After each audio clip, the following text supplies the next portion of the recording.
here's the way that this is posited. Theonomy or autonomy. By what standard? Exactly right. Or who gets to decide what's just if we reject applying the basic moral principles of God's instruction to the modern day situation? And how, pray tell, if we construct an ethical system, just penalties for infractions of those laws, what is that based on that is going to be or have an objective grounding, if not in God's law? Is it just going to be the product of someone's best guess? Is it going to be what works, pragmatically speaking, from a human perspective?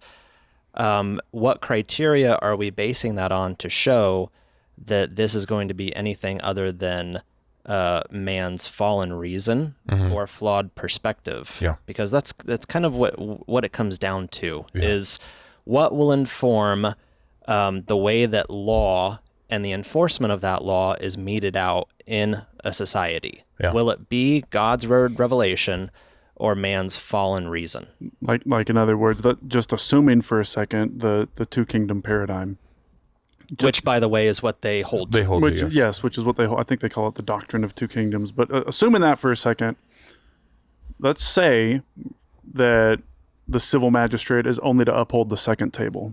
Okay, if we're going to adopt that position, what is the penology from your position? Exactly. What is the just penalty for that? Even just the second table. Do we look to the Old Testament at all to inform what a just penalty for breaking commandments 5 through 10 are? Or is this something that's floating in the air, like Wile E. Coyote falling off of a cliff, right? Is this something that's floating in the air that we grasp at what works according to our own understanding?